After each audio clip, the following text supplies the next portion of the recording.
모두가 궁금해하는 데이터의 모든 것을 알려드립니다. 데이터에 미쳐있는 사람들과 함께하는 데이터 이야기, 데이터릭 지금 시작합니다. 와, No.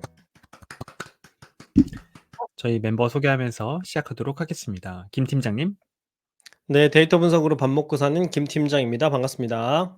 반갑습니다. 네. 기은님, 네, 데이터 시각화 더 나아가 데이터 스토리텔링 업무를 하고 있는 이기은이라고 합니다. 반갑습니다. 반갑습니다. 저는 데이터와 글쓰기를 좋아하는 조과장입니다. 반갑습니다. 반갑습니다. 반갑습니다. 데이터릭은 유튜브, 팟빵, 애플 팟캐스트에서 들으실 수 있고요. 그 외에 저희도 모르는 다양한 팟캐스트 플랫폼에도 업로드 되고 있습니다. 페이스북 페이지, 인스타그램 계정, 트위터 계정도 운영하고 있습니다. 저희 데이터릭은 여러분의 후원으로 만들어지고 있습니다. 카카오뱅크 계좌로 정기 후원해주시는 귀동량님, 임나님, 은은아27님, 최승범님, 초록도롱룡님, 에코자님 감사드리고요. 유튜브로 정기 후원해주시는 JS전 1891님께도 감사드립니다. 데이터릭 후원하고 싶으신가요? 네, 후원 많이 해주세요, 여러분. 팟빵과 유튜브 공지사항, 채널 정보에 후원 계좌가 있습니다. 여러분께서 보내주신 후원금은 녹음, 편집, 컨텐츠 제작에 소중하게 사용하겠습니다. 저희 데이터릭은 데이터 관련 분야의 다양한 소식을 전하는 팟캐스트입니다. 저희 방송에 광고를 넣거나 데이터 관련 교육을 의뢰하시려면 데이터홀릭 숫자 4 gmail.com으로 문의해 주시기 바랍니다. 방송을 들어주시는 모든 분들께 감사드립니다. 감사합니다. 감사합니다. 저희 또 간만에 방송 녹음을 하고 있는데 우리 멤버들 어떻게 지내시는지 이야기를 좀 듣고 싶습니다. 기현님 어떻게 네. 지내시나요? 저는 뭐 여전히 대학원 일을 열심히 하고 있고요. 그리고 그렇군요. 최근에 데이터홀릭 멤버분들을 오프라인에서 아. 다 같이 처음 봐서 되게 그랬죠. 반가웠어요. 맞아요. 네. 네. 네. 저희도 실제로 보니까 기현님을 만났고 어떠셨어요? 네, 같이 만난 거 처음이었는데. 오프라인에서도 다들 이제 한 입담들 하셔 가지고 아, 저희가 이제 다른 네. 테이블에서 이렇게 "쪼끔 조용히 목소리 좀 낮춰 달라."라는 말을 들을 네. 정도로 재밌는 이야기를 많이 나눴습니다. 네. 네. 그렇군요. 요약하면 시끄러운 사람들이다. 다들 말이 투머치 토커들. 많더라. 네, 네. 힘들더라. 네. 네. 평소보다 굉장히 말을 안 한 것 같은데 어쨌든 네, 엄청 그런 자중했어요, 사람이 저 그날. 있었군요. 기훈님 놀라실까 봐 엄청 자중했습니다. 그렇군요. 조 저는 과장 어떻게 최근에 지내세요? 네. 네, 저는 최근에 그 가족 중에 한 명의 졸업식을 다녀왔는데 네. 무슨 네, 졸업식이에요? 졸업식을 대학교 졸업식. 음.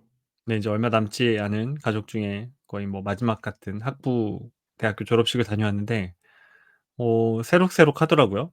음. 요즘에 보니까 졸업을 하면 현수막을 그렇게 걸더라고요. 뭐 맞아요. 그래요? "요랬는데 이렇게 됐습니다."라든지 뭐 음. 음? 또 뭐가 있었지? 되게 그 여러 가지 밈 같은 것들을 현수막으로 크게 만들어서 사진을 네, 넣어서. 사진을 네. "발에 다 줄게. 발에다 줄게." 뭐 이런 밈도 이용해 가지고 재미있는 사진을 막 아. 이렇게 같이 합성한다든지 예, 그런 것들도 많이 있었고 이제 대학교를 졸업하고 석사 혹은 뭐 박사까지 가는 사람들은 뭐 그런 걸 응원해 주는 현수막도 달려 있고 그런 걸 보니까 제가 졸업했던 그때와는 굉장히 다른 문화가 형성되어 있구나. 되게 재밌게 음. 봤습니다.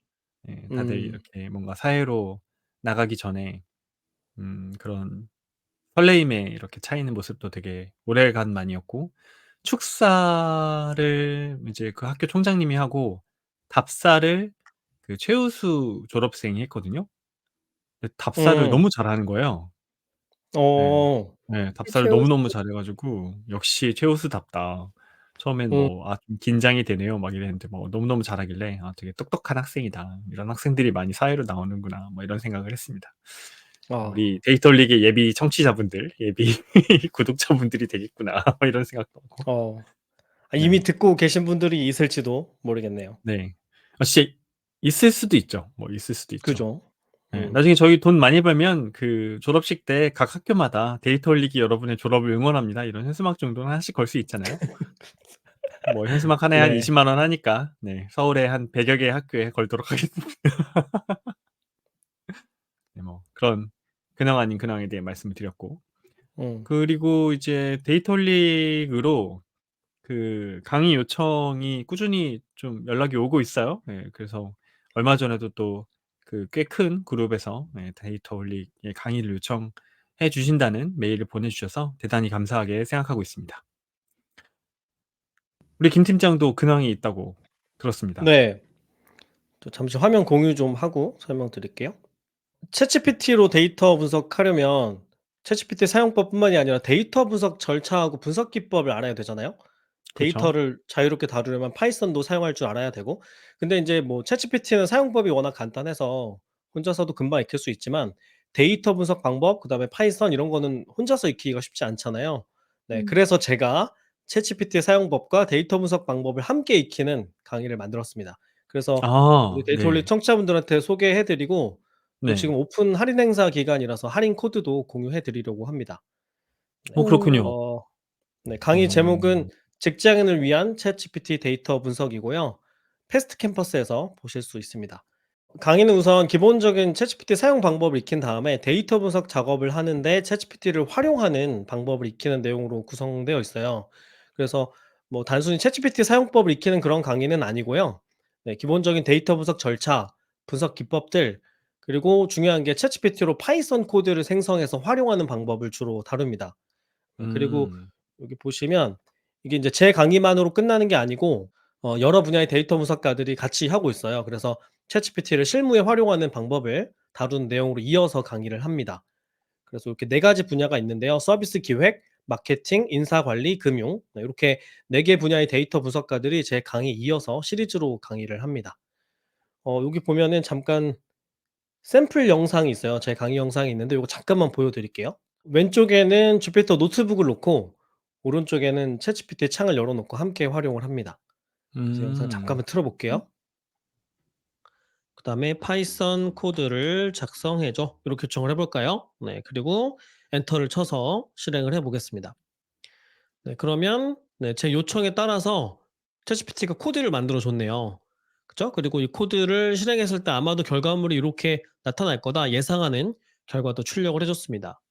자, 그럼 여기 위에 네, 챗GPT가 만들어 준 코드를 파이썬으로 한번 실행을 해 보겠습니다. 실제로 작동이 잘 되는가. 이렇게 드래그를 해서 컨트롤 C에서 복사를 하고요. 네, 주피터 노트북에 컨트롤 V에서 붙여 넣기를 하겠습니다. 그리고 나서 우선 Shift 엔터로 실행을 해 볼게요. 네. 그러면 네, 앞에 제가 만든 것과 거의 유사한 형태의 결과물이 만들어진 걸 볼 수 있어요. 네, 다른 점은 변수의 이름을 제가 여기서는 직접 작성할 때는 영문자로 지정을 했었는데, 네, 여기 챗GPT는 한글로 되어 있는 변수명을 만들어 줬네요. 네. 이런 식으로 강의를 진행하고요. 강의를 보면서 같이 따라서 실습하는 그런 실습 강의입니다. 파이썬 노베이스도 되게 따라가기 편할 것 같아요, 이 강의를 들으면. 아, 그쵸. 그쵸. 네. 파이썬을 설치하는 것부터 같이 하거든요. 그래서 인제 음. 음. 파이썬을 한 번도 사용해 보시지 않은 분들, 또 챗GPT도 가입부터 시작해요. 그래서 처음 음. 쓰시는 분들도 쉽게 이해할 수 있는 그런 내용입니다. 데이터 분석 방법을 익히고 나면은 연습용 데이터가 아니라 실제 데이터를 이용해서 데이터 분석 프로젝트를 하게 되거든요. 근데 이때는 네, 처음부터 끝까지 직접 코딩하지 않고 챗GPT로 생성한 파이썬 코드만 이용해서 분석 작업을 하게 됩니다. 그래서 인제 강의를 다 듣고 나면은 실무에서 어떤 데이터가 주어졌을 때 분석에 필요한 파이썬 코드를 챗GPT로 아주 쉽고 빠르게 만들어 낼 수 있고, 또 데이터 분석 절차에 맞게 분석 작업을 하실 수 있게 될 겁니다. 강의 소개 드렸고요. 지금 오픈 기념 할인 행사를 하고 있어요. 그래서 어 네, 여기 보면은 우선은 강의를 3월 1 일까지 신청하면은 50% 할인받을 수 있고요. 그 뒤로는 인제 날짜가 지나면서 할인율이 쪼금씩 떨어진대요. 그런데 여기에 네, 우리 데이터올리 구독자분들이 추가로 할인받으실 수 있는 방법을 제가 알려드리겠습니다. 네. 오. 지금 보시는 유튜브 영상에 더보기 누르시면 할인 코드가 있을 거예요. 그래서 결제하실 때 음. 이 코드를 입력하시면 할인된 가격에 추가로 20%를 더 할인받을 수 있습니다. 네, 그리고 음. 할인 코드는 3월 10 일까지 사용할 수 있고요. 선착순 20 명까지 사용할 수 있습니다. 네. 데이터 분석 작업하시는 분들한테, 또 데이터 올리 구독자 여러분한테 네, 제 강의가 도움이 되면 좋겠습니다. 이제 코드를 거의 한 그래도 한 일 주일 정도는 사용하실 수 있겠네요. 네. 제가 아마 요 소개 부분만 잘라서 따로 올릴까도 생각 중이거든요. 그래서 아마 그거 네. 먼저 보시는 분들은 네 먼저 사용하실 수도 있지 않을까 싶습니다. 그리고 박 박사가 등장을 했습니다. 박 박사 어떻게 어. 네. 어 깜짝이야. 네. 그 라디오로만 들으시는 분들은 박 박사가 갑자기 얼굴 옆에 귀여운 라디오요? 브이를 네. 라디오가 아니라 팟캐 아 라디오 되게 정겹다. 라디오. 네. 라디오로 들으시는 분들은 네. 그 박 네. 박사가 갑자기 정겹게 얼굴 옆에 V를 하고 나타나서 제가 당황했다는 사실을 예 전해 드리고요. 아 네. 팟캐스트로 들으시는 분들이 '왜 웃나?' 하실까 봐. 박 박사 어떻게 지냈나요? 아 박 박사 머리를 깎았네요. 네. 그 네. 뭐지? 그 인터뷰 요청 온 거가 내일이어 갖고 도저히 더벅머리로 나갈 수 아. 없어서 예. 네. 급하게 자르고 인터뷰 왔습니다. 요청이 뭐예요? 아 뭐지? 어디 지방자치단체에서 초중고 학생들을 위해서 그 경력, 커리어나 이런 것들을 탐색할 수 있는 기회를 만드는 직업 탐방 같은 걸 하는 인터뷰 요청이 와서 제가 오. 한다고 했는데 '한다고 해 놓고 또 왜 한다고 했나.'라고 후회하고 있으면서 지금 준비하고 있는 중입니다. 그게 아마 데이터올릭 보시는 분이 연락 주신 거죠? 잘 모르겠어요. 특별히 다른 그 힌트가 있진 않아서 꼭 가 봐야 이거 좀 공식 저도 알 수 메일로 온 거 있을 것 아니에요? 같은데 공식 메일로 온 거예요. 그러니까 데이터올릭 메일로 네. 왔잖아요. 그니까. 그것도 맞는데 보통 이제 그렇게 보내면 그러니까 알아 갖고 그렇게 보내는 거면 좀 뭔가 이제 추가적인 멘트가 붙거든요. 이제 "아 잘 보고 음. 있습니다."라든지. 근데 그런 게 이제 커뮤니케이션 중에도 전혀 없길래 '그런가?'라는 그냥 반신반의한 상황이기는 해요. 네. 아 이 사람 데이터올릭 보는 사람 많다는 얘기를 끄집어내고 싶었는데 굳이 아닐 수 있다고 네 얘기를 하고 네. 있네요. 네. 아닌 게 더 맞는 아무튼 알겠습니다. 네. 네. 네. 저는 기대도 하고 있지 않기 때문에 아 넘어가도록 그러니까 하겠습니다. 나는 아직도 기대하나 봐 박 박사한테. 네. 아니 음 그래요. 알겠어요. 네. 네. 그럼 박 네. 박사의 그래서 근황은 이렇게 들은 걸로 치고 왜요? 치면 안 돼요? 아니 말도 안 했는데? 벌써 뭐 얘기 뭐지? 더 하고 싶을까 봐. 네. 아니에요, 아니에요, 아니에요. 그래요? 지금 끊는 게 맞아요. 안 그러면 30분 더 할 거예요. 네. 아 그러면 예예예. 네. 네.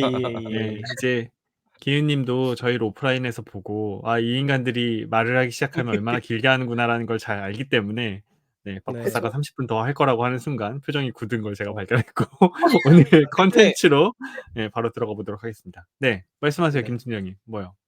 아니 소회를 좀 더 여쭤보고 싶었어요. 그때 우리 처음 같이 만난 거니까.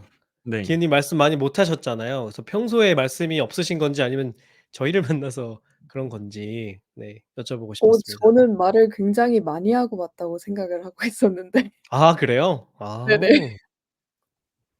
김 팀장 그렇군요. 본인이 한 말만 기억하기 때문에 그런 거 아닙니까?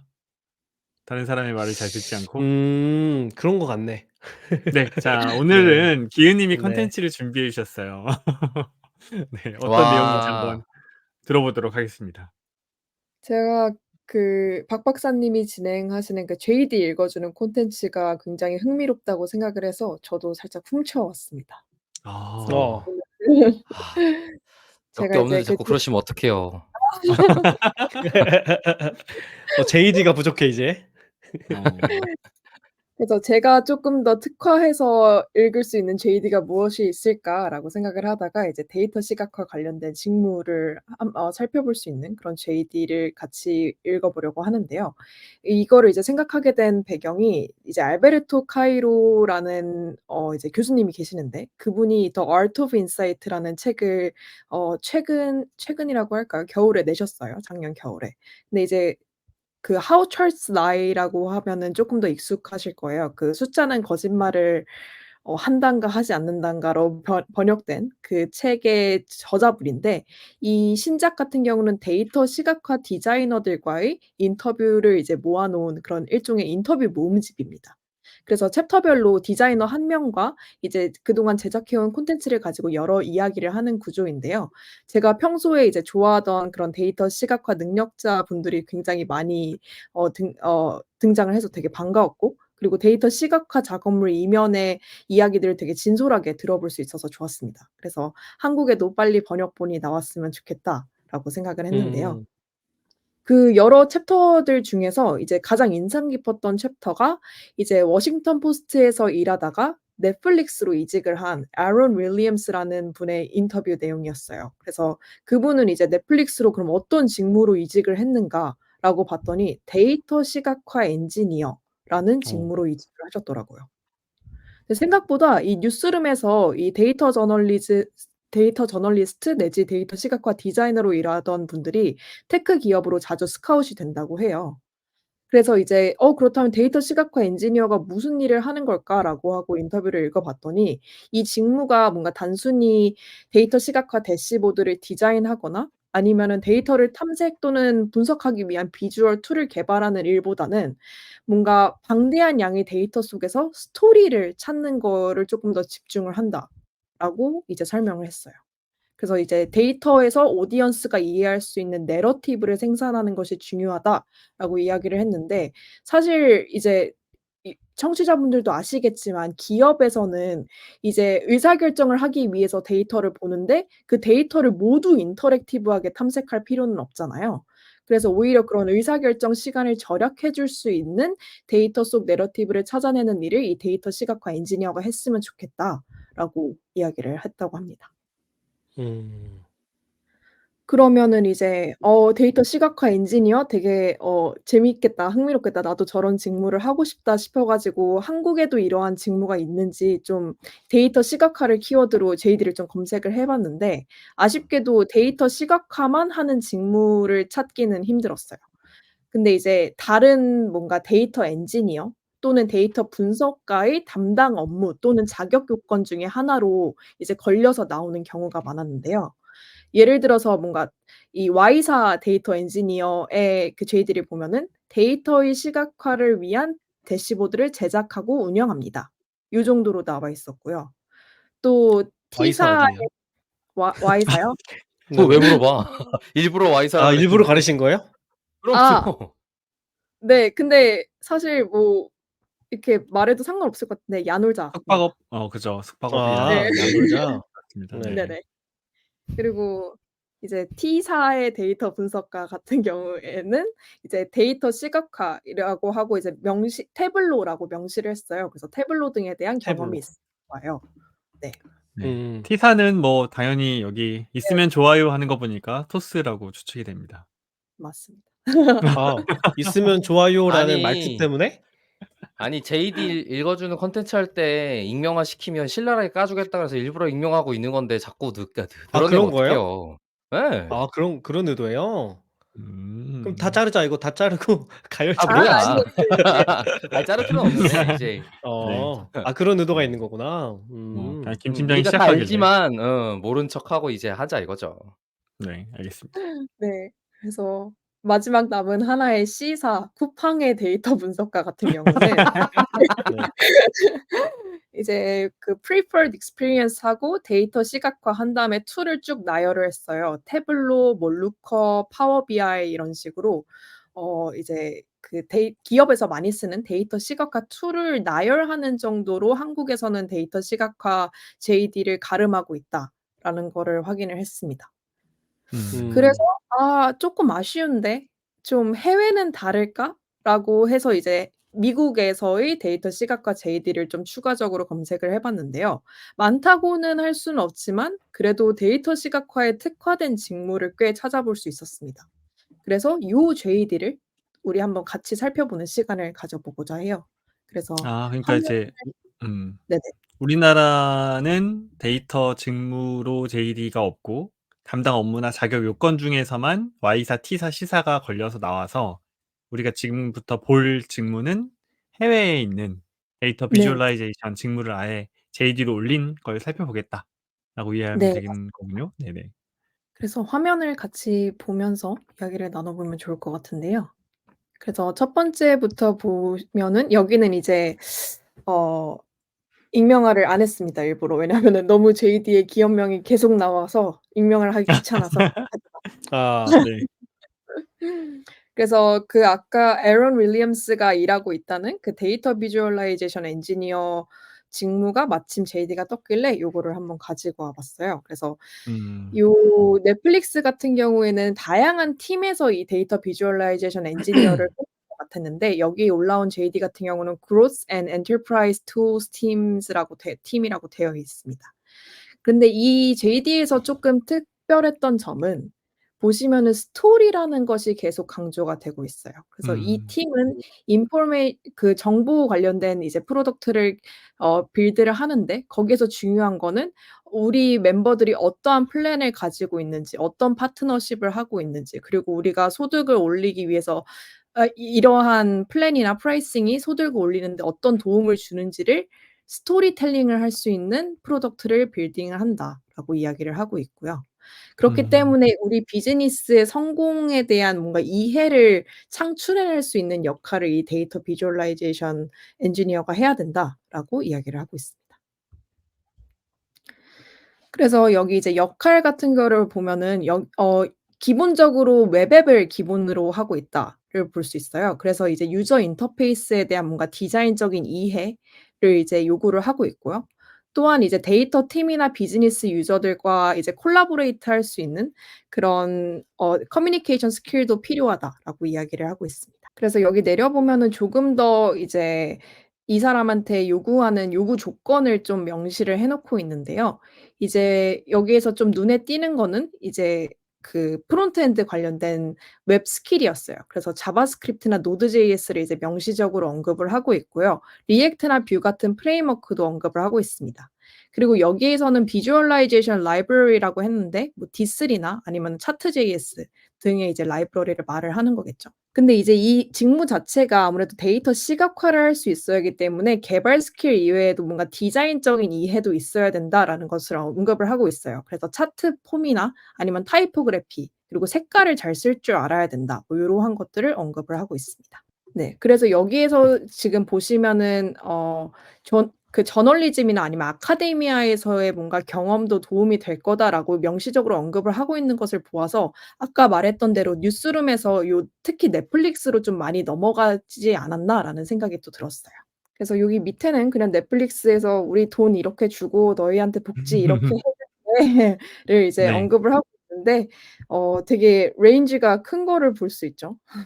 그래서 당신의 역량에 헐. 따랐다라는 것을 뭔가 참 내포하고 있는 거 아닌가라는 생각이 들었습니다. 야. 720,000 불까지도 받을 수 있다. 실제로 저렇게 받는 사람이 있다는 얘기겠죠? 그렇겠죠. 그렇겠죠. 그래서 여기까지가 뭔가 넷플릭스의 JD였고요. 제가 이 JD에서 가장 이제 높게 쳤던 것 그러니까 다른 JD랑 비교를 했을 때 높게 치는 거는 '데이터에서 스토리를 발견을 할 줄 알아야 된다.'라는 능력을 높게 음. 친다. 요거를 이제 하나 찾았습니다.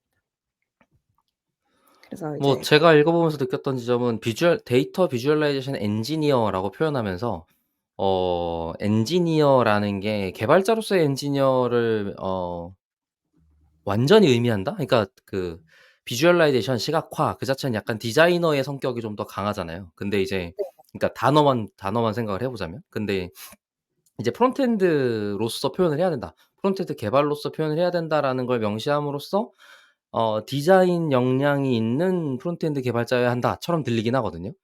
그걸 표현을 비주얼라이제이션 엔지니어로 표현한 게 아닌가처럼 보이긴 합니다. 예를 들어 저보고 비주얼라이제이션 엔지니어를 공고를 쓰라고 하면 완전히 다르게 썼을 것 같아요.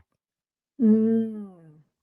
네. 그래서 그 단어가 가지는 감각이 저랑 많이 다르구나라고 생각이 드는 지점인 것 같아요.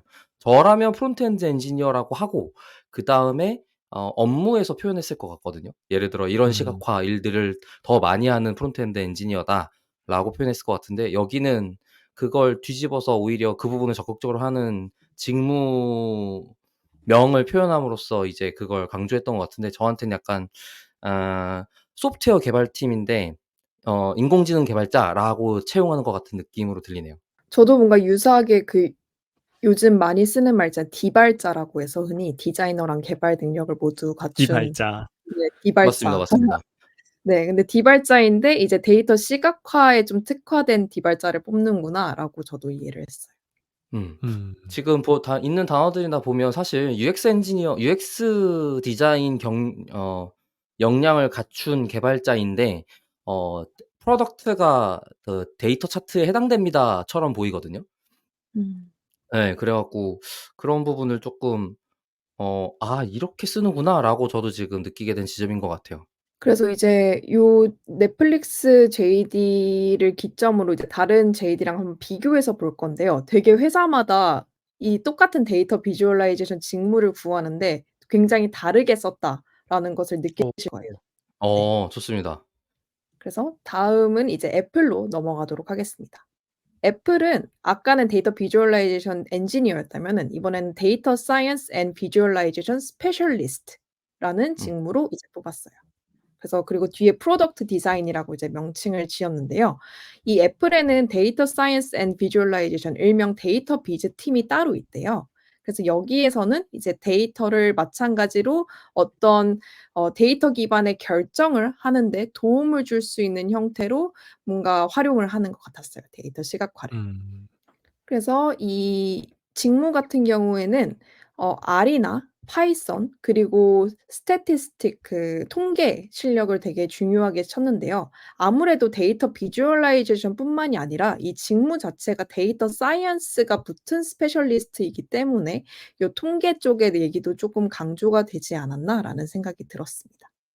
음. 그래서 구체적으로 이 퀄리피케이션 목록들을 쭉 보시면은 뭐 R, 파이썬, 통계 그리고 이 비주얼라이제이션을 만들 수 있는 코드를 작성하는 능력 그리고 여기에도 디자인 이야기는 또 들어가 있어요. 아무래도 디자인과 데이터 시각화가 떼어 놓을 수는 없는 분야이다 보니까. 아 요구하는 게 많다. 네. 여기 worth mentioning을 보시면은 이제 "우리가 이런 걸 더 높게 쳐."라고 하면서 이야기를 하는데 갑자기 이상한 얘기들이 나오기 시작합니다. 이제 네. 3D NLP 그리고 이제 Shiny, D3, 리액트를 활용한 인터랙티브 데이터 시각화 능력까지 이렇게 야. 나와요. 그래서 여기에서 이제 데이터 셋을 쪼끔 더 구체적으로 읽어 보면은 애플이 다루고 있는 데이터가 굉장히 음. 우리가 흔히 생각하는 그런 엑셀로 된 그런 수치형 데이터 이상의 무언가구나를 이제 좀 느낄 수 있는데요. 그러니까 아무래도 제가 그냥 제 뇌피셜로 생각을 하기에는 애플 워치 이런 거를 통해서 바이오 데이터 이런 것도 많이 받고 있고 그리고 애플 그 뮤직 같은 어쿠스틱 데이터 이런 식으로 되게 데이터의 형식이 다양하잖아요. 그래서 '요거를 다 다룰 줄 아는 인재를 원하는구나.'라는 생각이 음. 들었어요. 하지만 요러한 그게 과하다는 것들을 본인도 알고 있었나 봐요. 그래서 "No single candidate will come in with all desired qualification." 이라고 이제 언급을 합니다. 그러니까 즉 "이거를 음. 다 갖추려고 할 필요 없어. 너는 새로운 스킬을 배우고자 하는 그런 열망과 그리고 잘 배우는 그런 능력이 있으면 돼."라고 이야기를 하면서 이제 지원자들의 마음을 다독이는 것을 확인을 할 수가 있었습니다. 지원자들의 마음을 다독이고 있어. 그래서 저도 이제 요 필수 조건까지는 이제 뭐 '아 그렇구나.' 했는데 요 worth mentioning 요 부분을 보고 살짝 아찔했거든요. 근데 네. 모든 음. 지원자들이 이렇지 않을 거라는 거를 애플도 알고 있었기 때문에 이 첫 줄에 요 "너 이거 다 가지고 있을 필요 없어."라고 이제 이야기를 해준 거 아닌가 싶습니다. 애플 정도 들어가려면 이 정도의 어떤 스펙이나 능력들이 필요하구나라는 것도 좀 알 수가 있네요. 네. 맞아요. 그리고 마지막에 이제 에듀케이션 쪽을 가 보면은 "적어도 석사학위 이상의 소지자여야 되고 우리는 PhD를 더 선호해."라고 이야기를 하고 있습니다. "애플에서 데이터 비주얼라이제이션 하려면은 이 정도는 해야 한다." 라는 그런 JD였고요. 음. 기본적으로 지금 데이터 비즈 팀이 어떤 시각화 자료 위주로 구성을 하며 그다음에 관련해서 어떤 일들을 하는가를 이제 이런 표현들을 보면서 상상을 좀 해 보자면 데이터를 갖추고 있는 모든 조직들의 이런 시각화나 커뮤니케이션을 서포트한 조직일 가능성이 있어 보이는 것 같아요. 그 음. 데이터의 성격이 다양하게 구성되어 있고 그다음에 3D 데이터라든지 아니면 텍스트 데이터라든지 이런 것들이 모두 다 다양하게 포함되어 있는 거 보니까 어느 한 팀이 맡은 프로덕트이 이 모든 걸 다 한꺼번에 아우르는 조직으로서 동작한다기보다는 어 중앙 조직으로서 있는데 다른 펑셔널 조직들에게 기능적 서포트를 제공하기 위한 전문가 조직처럼 보이고, 그러다 보니까 아까 위에 써져 있는 것이 공감이 더욱더 가는데, 이 팀이 맡고 있는 역할이 범위가 넓다 보니 그중에 일부를 너가 기능 제공을 하면서 나머지 것들은 배워 나갈 수 있는 거야 라고 제안을 명시적으로 하는 것 같아요. 특히 이제 아리아나 파이썬이라고 되어 있고 스태티스틱스라고 되어 있는 부분에서, 특히 이제 Write Code to Generate Visualizations라고 되어 있는 부분에서 모두 다 사실 디자인 인게이지먼트 된 사람이 갈 수 있는 코스가 아니잖아요. 희귀하다고 볼 수 있죠. 그러다 보니까 아마 쉽지 않은 채용 허들이구나라고 느끼고 있었으니까 아마 그런 식으로 제안을 했지 않았을까라는 생각도 들고, 우선 기본적으로 이제 강조된 표시에 Write Code to Generate Visualizations 부분이 되게 특이한 것 같아요, 제가 느끼기에는. 왜냐면 시각화를 조금 더 강조했다면, 그러니까 디자인과 시각화, UI, UX적인 감성에 대한 강조가 좀 더 있었으면 코드 제너레이티드 비주얼라이제이션을 강조하지 않았을 것 같거든요. 그런데 그러니까 거기가 서포트일 뿐이고 그 다음에 것이 더 중요해라고 했었을 것 같은데, 저 부분에서 저한테는 어떻게 느껴지는 지점이 있냐면, 이 업무 효율이라든지 업무를 어떻게 바라보고 있는가에 대한 힌트가 좀 있지 않나라는 생각이 드는 지점인 것 같습니다. 저는 두 번째 단락에 그 문구가 계속 신경이 쓰이는데, 그 informative visualization and presentation to communicate all level of the company라고 써 있었는데, 이제 너 들어오면 굉장히 커뮤니케이션 할 일이 많을 거야라는 이런 시사점을 좀 주는 것 같아서, 어떤 전공이든 여기 들어가면 여기 써 있잖아요. And most importantly, a passion for creating informative visualizations라고 쭉 써 있거든요.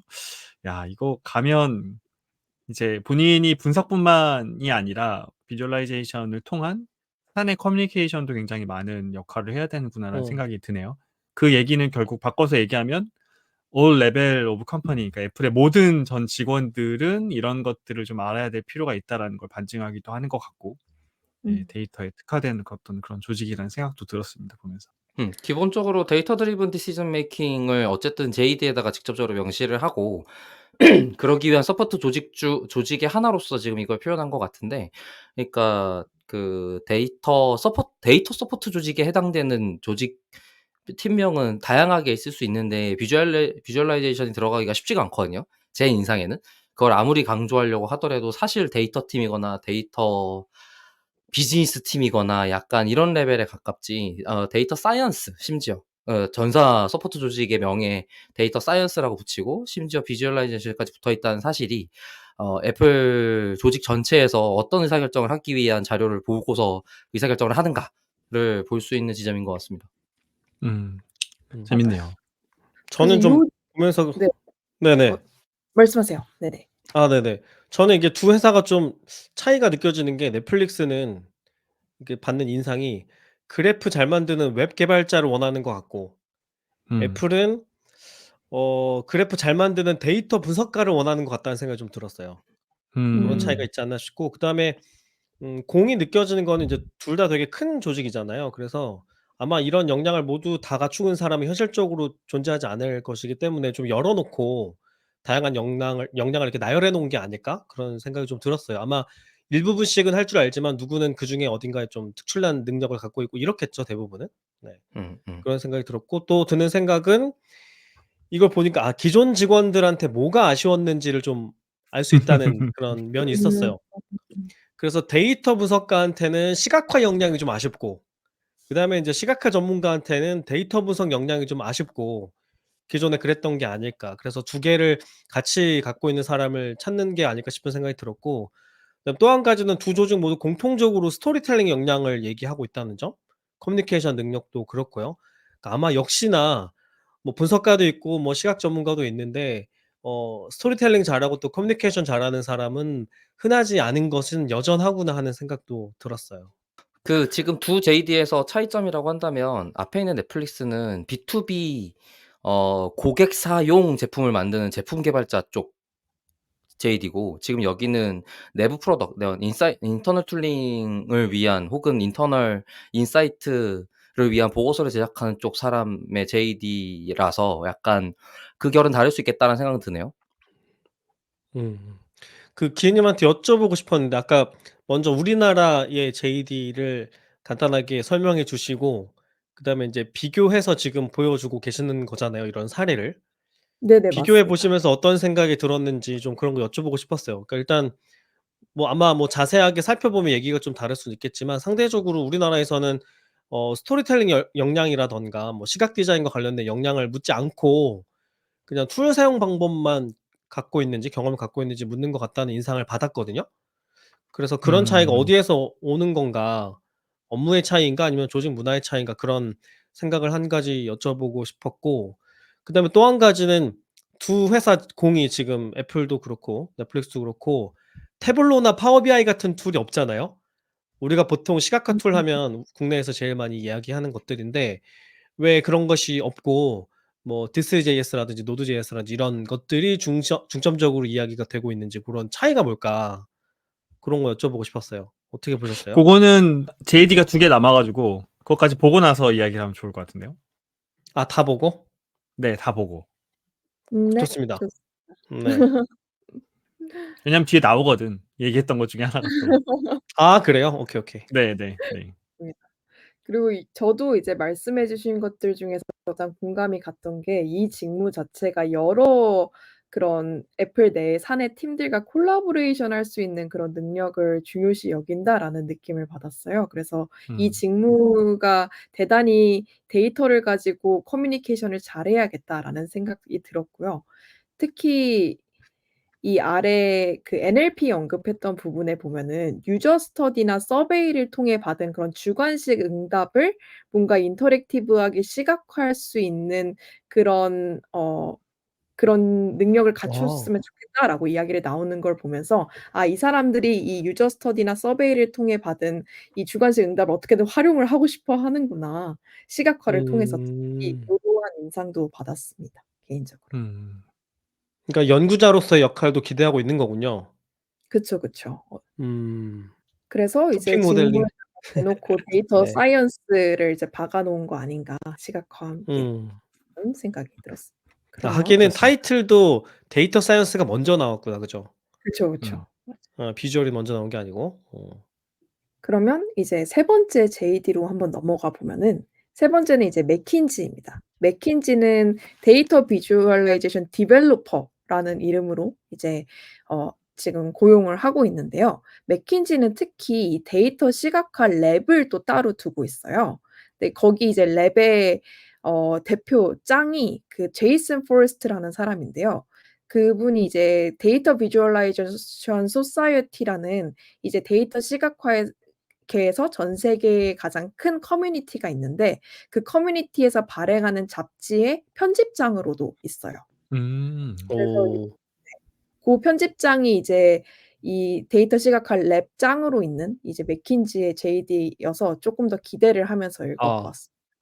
그쪽 분야 네임드이신 거군요. 네. 완전 네임드. 음. 음. 그래서 맥킨지의 JD를 읽어 보면은 이 사람들은 이제 데이터 시각화를 이 뭔가 커뮤니케이션 하기 위한 도구로 사용을 합니다. 그래서 우리는 스토리텔링이나 그런 디자인 역량을 굉장히 중요하게 생각을 한다라는 것을 이제 단적으로 드러내고 있는데요. 그 이유는 아무래도 이제 앞서 보여드렸던 직무 같은 경우는 사내에서 어떠한 데이터 기반의 의사결정을 더 용이하게 하기 위한 도구로서 시각화를 활용하는 느낌이었다면은 맥킨지는 클라이언트들한테 그 맥킨지의 브랜드 경험을 쪼끔 더 고양시키는 차원에서 데이터 시각화를 활용을 하고 있구나 라는 것을 이제 알 수 있었습니다. 그래서 이 사람들은 이제 데이터 시각화를 자기네들 리서치 리포트에 활용을 하거나 아니면 아티클에 활용을 하거나 아니면 소셜 미디어에 활용을 할 거야라고 이야기를 하고 있어요. 그렇기 때문에 이 데이터 시각화 포트폴리오에서 원하는 그런 스킬도 프론트 엔드 프레임워크 뭐 리액트나 아니면은 D3 뭐 요런 것들에 대해서 이야기를 했고요.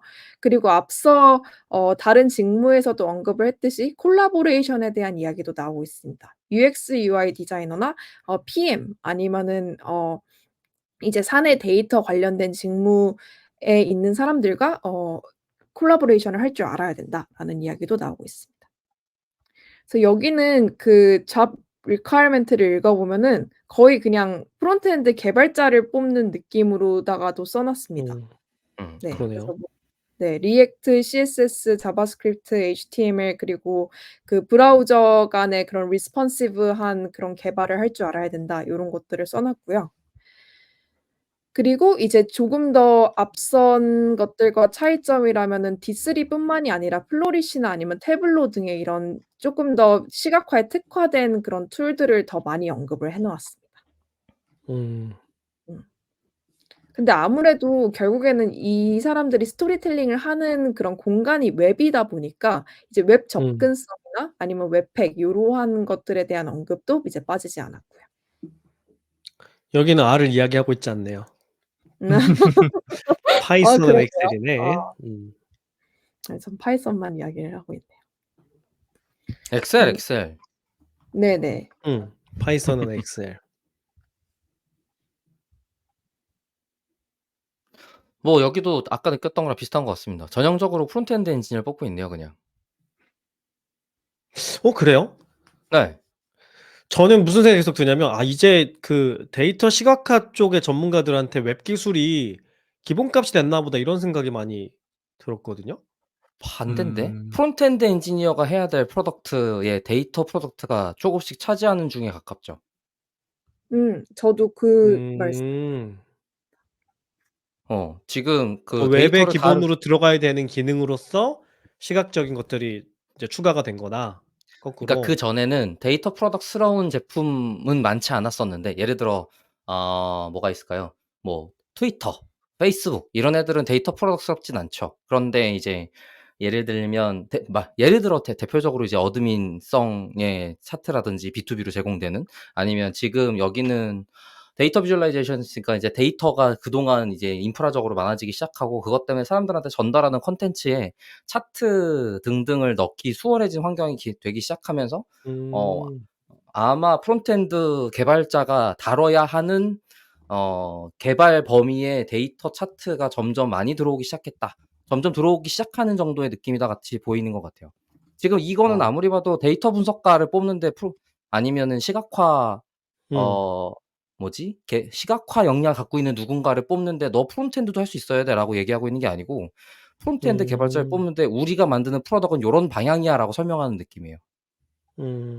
그러니까 그 제품에 인터랙티브한 그래프 넣는 게 기본값이 된 거다. 이렇게 그쵸, 봐야 그쵸. 되겠네요. 그런 그죠? 것들이 많아지는 것들 아니면 그런 제품을 음. 다루는 회사들이 있는 것 정도로 보이는 것 같아요. 하긴 우리가 요즘에 사용하는 뭐 웹 서비스를 대부분 그래프 뭐 기본 통계 이런 것들은 다 들어가 있으니까 그죠? 그런 걸 네. 만들 줄 아는 개발자가 필요할 수 있겠네요, 웹 개발자가. 네. 실제로 이 맥킨지가 이 데이터 기반의 스토리 리포트를 되게 많이 생성을 해요, 웹사이트로.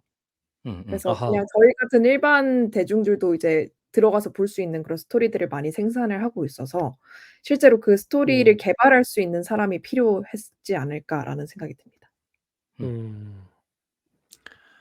제가 그 HR 관점으로 이 JD를 보면 네. 굉장히 고생할 잡이다. 왜? 아. 왜요? 엄청나게 고생할 잡이다. 이게 그 컨설팅은 컨설턴트들이 사실은 메인이잖아요. 네. 그러니까 말하자면 인하우스 디벨로퍼란 말이에요. 그죠? 이 예. 사람들의 그러면 고객은 컨설턴트가 되겠죠? 일하는 사람의? 그쵸. 그러니까 그 사업 조직이 아닌 그 주류 직무가 아니기 때문에 컨설턴트의 요구 사항에 맞춰 가지고 이 비주얼라이제이션 작업을 엄청나게 해야 될 거예요. 물론 이 MGI라는 맥킨지 글로벌 인스티튜트라는 뭐 되게 좋은 조직에서 포트폴리오를 쌓긴 되게 좋은데 일이 굉장히 빡셀 것이다. 그런 게 엿보이는 JD입니다. 그 얘기는 서로 다른 컨설턴트들이 서로 다른 업무 요청을 하고 그걸 다 받아줘야 되기 때문에 그럴 거라는 거죠? 그것 그런 포함 의미에서? 어떤 회사에서 조직의 직무 간에 계층이 구분되진 않지만 파이프라인 상으로 엔드 투 엔드에서 봤을 때 이제 그러니까 되게 그 사업과 밀접한 고객과 밀접한 부서일수록 파워풀하고 쪼끔 더 주류일 가능성이 높거든요. 근데 이거는 그냥 정말 아까 김 아. 팀장이 얘기한 것처럼 그 모든 니즈를 받아 가지고 그 비주얼라이제이션 해야 되는 건데 부담도 또 엄청 클 거란 말이에요. 음. 왜냐하면 고객 접점에서 비주얼라이제이션 어떤 결과물을 보여주는 거여서. 그래서 다른 데에 비해서도 굉장히 일이 빡셀 것이다. 앞서 보여주셨던 애플이나 넷플릭스보다도 여기 조직은 예, 포트폴리오 쌓고 뭐 이렇게 경력 쌓기는 되게 좋을 것 같아요. 근데 인제 안에 내부적인 어떤 문화나 일하는 방식 이런 걸 보면 되게 하드할 음. 것이다라는 게 예, 어떤 느껴지는 풀풀 풍기는 그런 제의들이 부과장이 있어요. 내가 컨설팅 업체 좀 아는데 네. 가면 고생한다 이런. 네. 네. 예, "이 꽉 물고 가야 된다." 이런 좀 음. 느끼고 뭐 악명이 높긴 하죠, 일반적으로. 네, 컨설팅 네. 업체가. 네. 그렇습니다. 그래서 이 JD도 사실은 그냥 자격 요건 쭉 훑어보면은 '아 개발자 그냥 뽑는데 시각화할 줄 아는 애 뽑는 건가?' 싶은데 더 읽어보면은 얘는 스토리텔링 능력, 그러니까 기획도 할 줄 알아야 되고 그거를 잘 디자인도 할 줄 알아야 되고 그리고 개발도 할 줄 알아야 되는 그런 '유니콘을 원하는구나.'라는 것을 쪼끔 알 수가 있습니다. 그래서인지 그렇게 좀 다 잘하는 올라운더를 뽑고 싶어서인지 저널리즘 백그라운드를 선호한다라고도 명시적으로 언급을 하고 있기도 합니다. 저널리즘 백그라운드인데 웹 개발할 줄 알아야 되고 시각화할 줄 알아야 되고. 네. 유니콘 조금 찾는 위에 거네요. 올라가 주시겠어요? 네네. 네, 위로 조금만 더 올라가 보면 여기 JD의 맨 처음에 어 여기 지금 이 직무는 이 사람들이랑 같이 일해요라고 돼 있거든요. 그러니깐 어디 있냐? Tight knit data visualization team that includes editor, creative 여기가 아닌데? 아까 어디 봤지? 여기 있다. Tight knit global team collaborating with researcher, editor, production and communication lead라고 되어 있는데 제가 읽으면서 느꼈던 건 지금 이 사람한테 데이터 분석과 스토리텔링 기획 역량을 요구하지는 않는 것 같아요. 그러니깐 그 역량이 '너가 주도적으로 그걸 할 거야.'를 기대하고 요구한다기보단 '그걸 하는 사람들이랑 같이 해야 되니까 너도 있어야 돼.'처럼 보이거든요. 음. 그래 갖고 지금 봐서는 전부 다 리서처, 그러니까 데이터 보고 진짜 연구도 해야 될 사람 여기 있고, 에디터, 스토리텔링이랑 기획 내러티브 잡고 출판 권한까지 다 책임지고 있는 사람도 있고, 그다음에 제가 어디서 지금 딱 보던 문장이 갑자기 사라져 갖고 지금 못 찾고 있는 중인데, UI UX 디자이너, 여기 디자이너도 있어요. 심지어 디자이너랑도 같이 일하고 제일 밑에 있네요 지금 보니까. 그러니깐 디자이너로 같이 일하기 때문에 완전 디자인을 책임지는 사람도 아니에요. 그러니깐 정말 말 그대로 프론트엔드 쪽 개발 결과물을 딜리버리를 할 사람, 퍼블리시라고 하죠. 예, 퍼블리시를 할 사람을 채용하는 것처럼 보이는데, 너가 그거에 같이 껴있는 사람들과 일을 하니 그 일을 할 줄 알고 이해도가 있어야 된다처럼 저는 읽히기는 하고요. 그리고 다른 조직과 다르게 태블로 등등이 들어가 있는 것이 뭘로 저한테 보이냐면, 퍼블리시 해야 될 결과물의 양이 많다. 절대량이 다른 좀 전에 위에 있었던 양에 비해서 압도적으로 많을 것 같다라는 인상으로 보이기는 합니다. 박 박사의 말에 조금 첨언하면 결론적으로 누군가의 지시를 받아서 일할 확률이 굉장히 높다. 그러니까 그래서 좀 이렇게 빡세다. 거칠게 후려쳐서 이야기하면은 웹 시각화 허드렛일 스텝을 찾는다. 그래서 뭐 누가 이렇게 저렇게 대시보드 이렇게 만들어 줘 하면은 이렇게 뚝딱 만들어 줄 수 있는 근데 그런 게다가 사람을 찾는 게 경험도 아닌가. 많고 비싸고 능력 좋은 사람 찾는다. 만들어 갖고 오면 "그건 아니야. 다시 만들어 와." 하고 이제 그거는 그런 피드백을 받을 확률이 굉장히 높다. 여기 굉장히 눈 높은 분들이 많이 있다.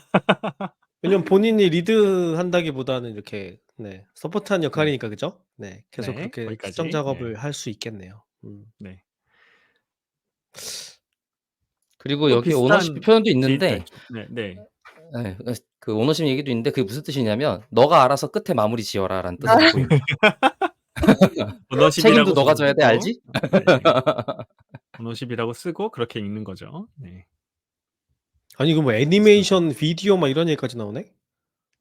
네 맞아요. 그 콘텐츠들 보면은 비디오나 아니면은 GIF 형태로 올라와 있는 것들도 꽤 있어요. 음. 네. 그렇군요. 그 3 대 이제 MBB 컨설팅 네. 정도 가서 홈페이지를 보면 뭐 장난 아닙니다. 화려합니다. 그런 걸 다 만들어야 된다는 뜻이죠. 맞아요. 네. 근데 그 컨설팅 업계 3대 업계 중에서 이 맥킨지가 특히 데이터 시각화에 대한 역량을 중요하게 생각을 하는 것 같긴 해요. 네. 음. 네. 그리고 맥킨지는 내부에 아카데미가 또 따로 있어요. 이제 데이터 음. 관련, 이제 디지털 트랜스포메이션 관련 내부 아카데미가 있어 가지고 사내 교육도 굉장히 많이 하고 있습니다. 음. 그리고 본인들의 프로그램을 외부에 수백억 대에 팔죠. 음. 교육 네. 프로그램을요? 네. 사내 교육 프로그램을 외부에 오픈하면서 굉장히 어. 비싼 값에 팔기도 합니다. 맥킨지 음. 아카데미라고 부르나? 아무튼 그럴 거예요. 아. 음음. 계속 이렇게 컨설팅 업계의 좀 악명 높은 업무 강도에 대한 이야기를 듣다가 문득 이 마지막 문장을 봤는데 다양한 프로젝트를 균형 있게 잘 소화해낼 줄 알아야 되고 짧은 어허. 데드라인과 장기적인 데드라인도 다 소화할 줄 알아야 된다는 말이 이야. 여기 딱 붙어 있네요. 네. 눈에 확 들어오네. 네. 야. 음. 그러니까 여러 사람이 여러 가지 업무를 줘도 넌 다 할 줄 알아야 되고 빠른 납기든 긴 납기든 철저하게 잘 맞춰. 알았지? 약간 이런 음. 느낌의 그러니까 제의라고 인제 보여집니다. "수면 시간 짧은 사람만 오세요." 뭐 이런 얘기. 네. 그렇습니다. 네. 그래서 이제 맥킨지의 후덜덜한 제의들을 잘 살펴봤고요. 마지막으로 네. 이제 딜로이트의 데이터 음. 비주얼라이제이션 디벨로퍼라는 직무의 제의들을 살펴보도록 하겠습니다. 그래서 이 직무 같은 경우는 어떠한 스킬을 원하는가 하면 이제 "데이터 시각화 스킬을 원해."라고 이제 처음에 이야기를 하면서 추가적으로 이제 "탐색적인 데이터 분석을 할 줄 알아야 된다."라고 이야기를 하고 있습니다. 다양한 모델이나 아니면은 특히 뭔가 분석적인 스킬 이런 것들을 좀 중요하게 여긴다고 볼 수 있고요. 여기에서 자주 나오는 단어가 이제 분석 모델 관련된 이야기예요. 그래서 단 시각화 디벨로퍼라고 칭했지만은 리스크 애널라이시스나 아니면은 그냥 어드밴스드 애널라이시스 같은 그런 데이터 분석 능력을 확실히 갖추고 있어야 되는구나. 통계 모델 등에 대한 이해가 있어야 되는구나를 확인을 할 수가 있습니다. 음. 그래서 이 직무가 속하는 팀 자체가 AI 앤 데이터 엔지니어링 팀이라고 그래요. 그래서 요 팀 안에서 이제 데이터 시각화 업무를 수행을 해야 되니까 아무래도 그 안에 있는 멤버들이랑 커뮤니케이션을 하려면은 요 데이터 관련된 지식들을 다 갖추고 있어야겠죠.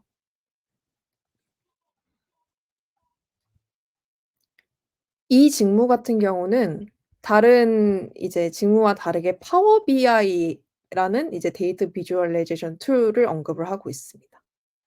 또한 이제 여기는 다행히 R을 껴 줬네요. 파이썬과 R에 대한 그런 경험을 이제 이야기를 하고 있고요.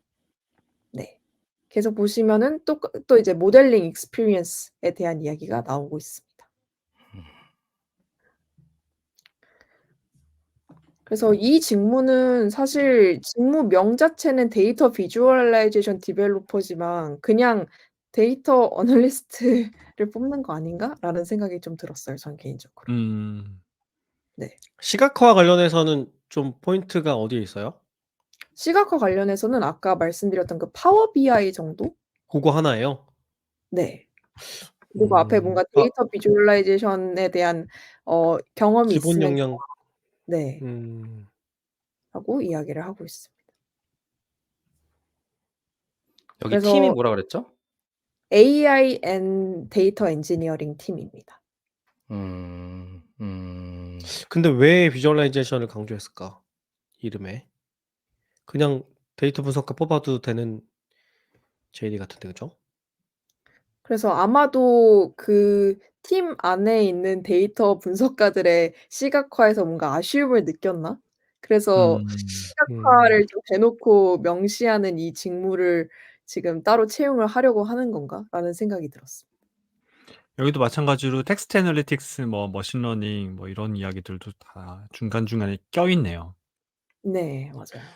음. 음. 분석가에 좀 더 가깝다는 느낌이 저도 많이 드네요. 그냥 네네. 분석가라고 이름 붙여도 전혀 어색하지 않은 네. 음. 어색하지 않은. 내용이네요. 네. 디벨로퍼라는 말이 굳이 필요가 없는. 네. 그래서 저는 개인적으로 요 마지막 직무 같은 경우는 한국에서 뽑는 아까 말씀드렸던 그런 데이터 분석가 직무 있잖아요. 근데 그냥 네. 자격 요건에 "시각화 태블로 할 줄 알아야 돼요." 요런 거 한 줄 언급한 수준이랑 되게 비슷하다. 생각이 음. 들었어요. 맥킨지에 비해 조금 덜 고생할 것 같다.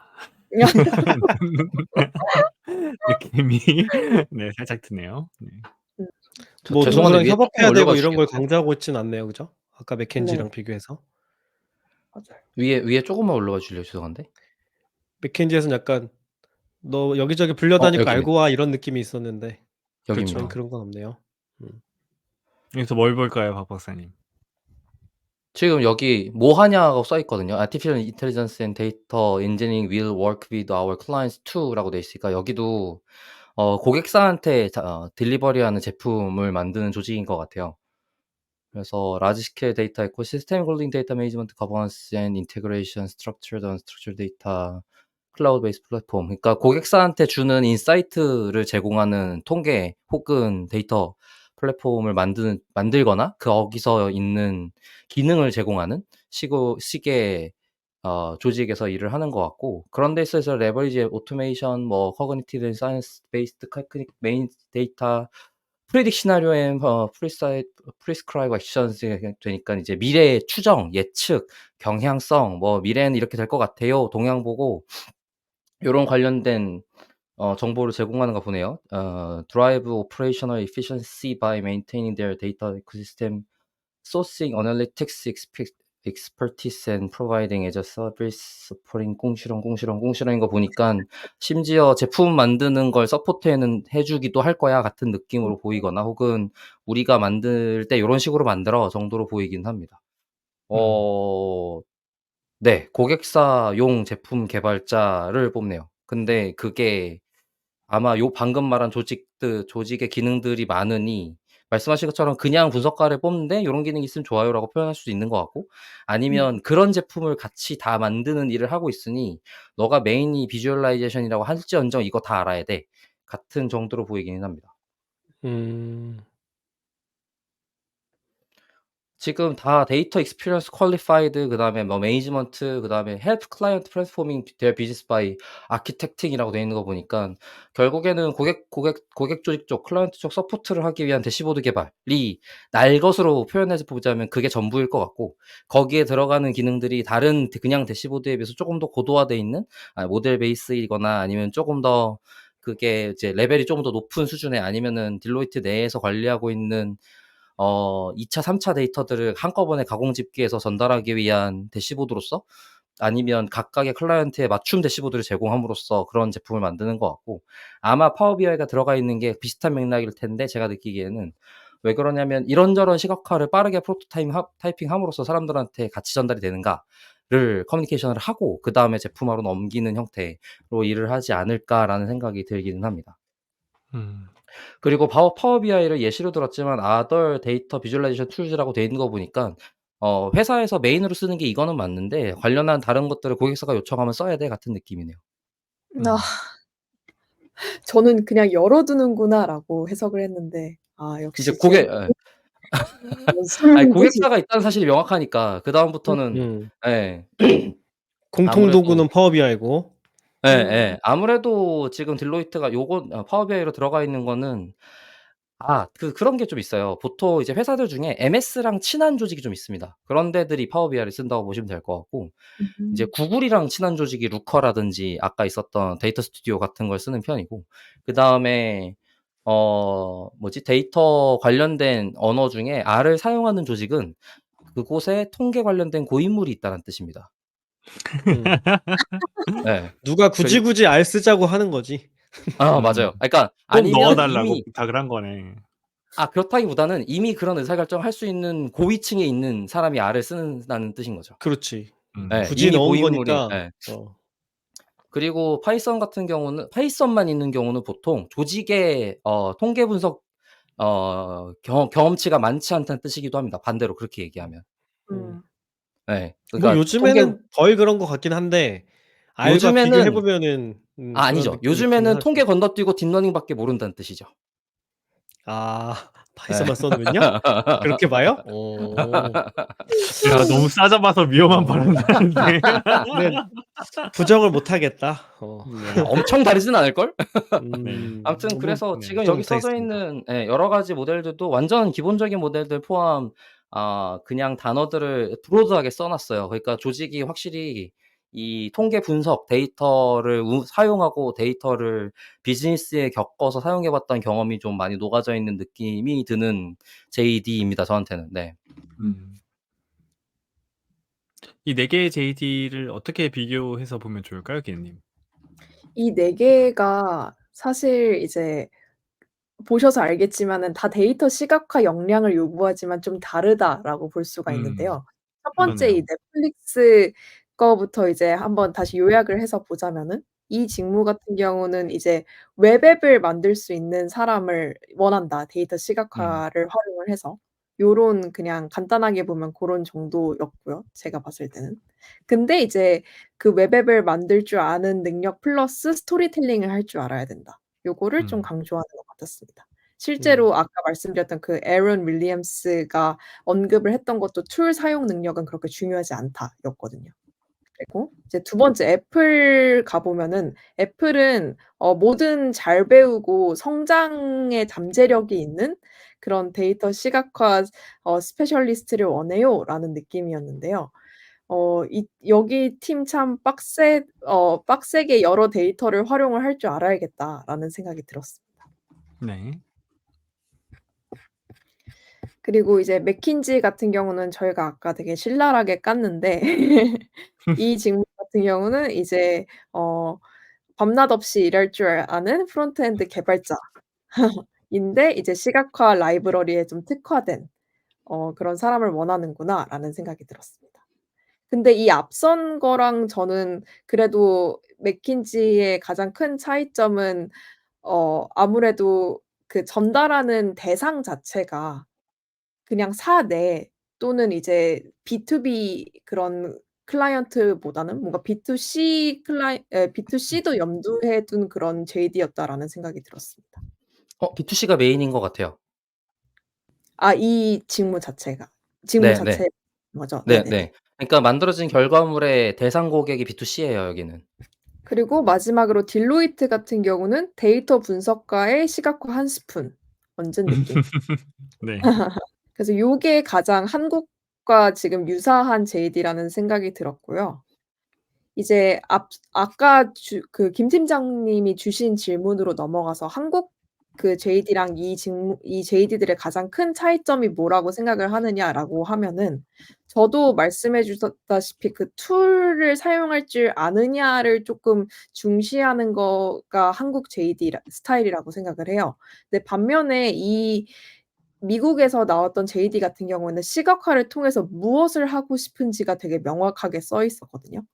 그러니까 예를 들어서 "우리는 시각화를 통해서 데이터 기반의 의사결정을 잘하고 싶어."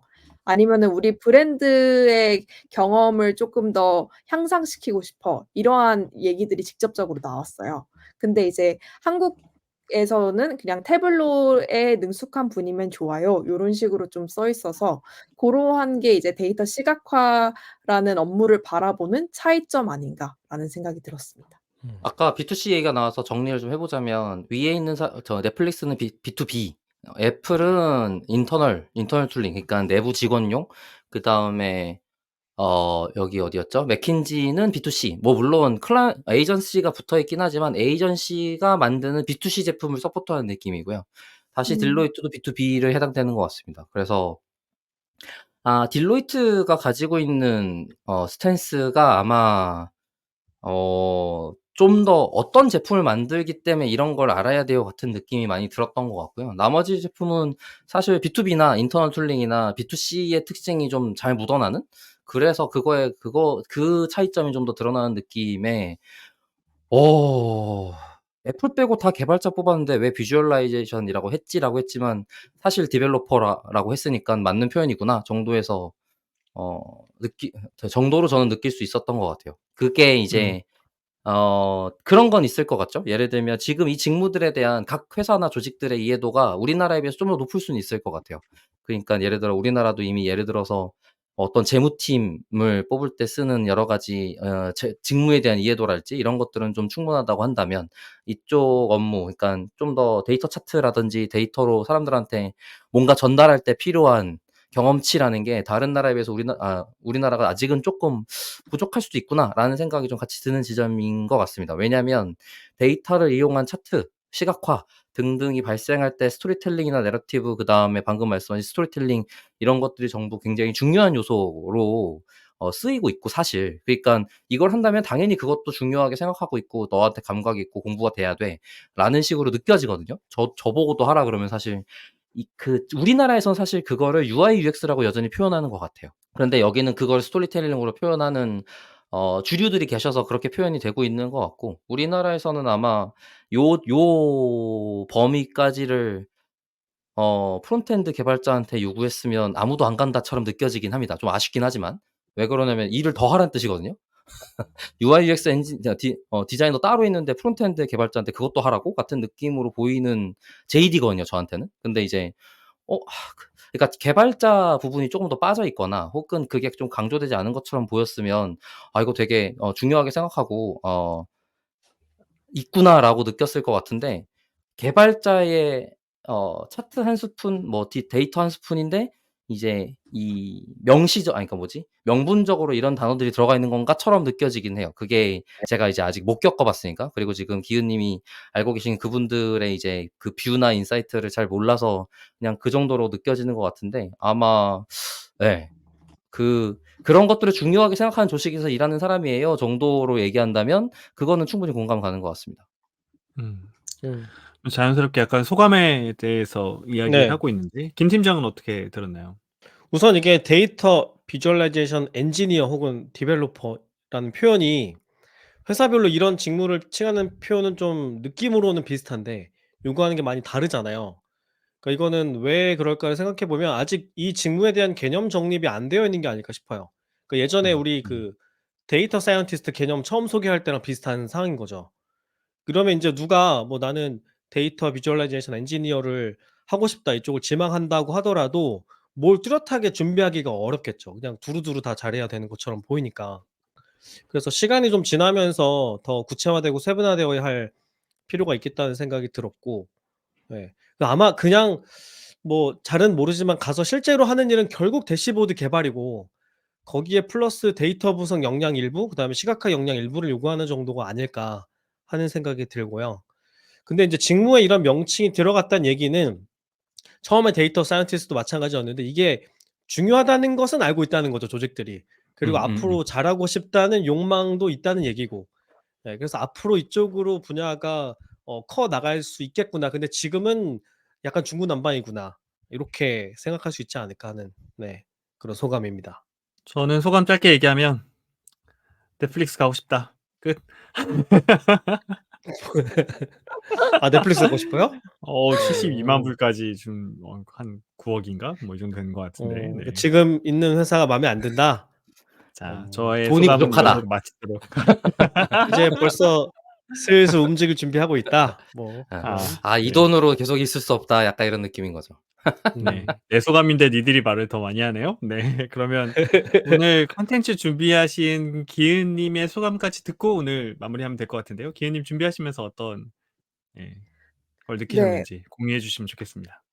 뭐 김 팀장님이나 아니면 박 박사님이 말씀을 해 주셨다시피 이 직무가 이제 저희가 쭉 읽어 봤을 때 분석가랑 아니면은 내지 뭐 프론트엔드 개발자와 뭔가 크게 차이점을 잘 모르겠다라고 이제 보실 수도 있을 것 같은데 저는 쪼끔 다르게 인지를 했거든요. 왜냐하면은 분명히 이 사람들이 원하는 거는 그런 개발 내지 이 사람이 얼마나 리액트 개발을 잘하느냐 아니면은 뭐 파이썬 모델링을 잘하는가에 집중이 되어 있지 않다라고 생각을 했어요. 그래서 이 사람들이 너무 음. 기업에서 방대한 양의 데이터를 가지고 있고 여기에서 인사이트를 뽑으려면은 뭔가 시각화가 반드시 필요하고 그리고 시각화를 넘어서 이 데이터에서 뭔가 내러티브를 뽑아낼 수 있는 그런 능력이 필요한데 이게 그냥 단순히 개발 스킬 가지고 퉁칠 수 있는 그런 문제가 아니구나라는 거를 인지하고 이제 '요러한 직무들이 만들어진 거 아닌가.'라는 생각이 들었습니다.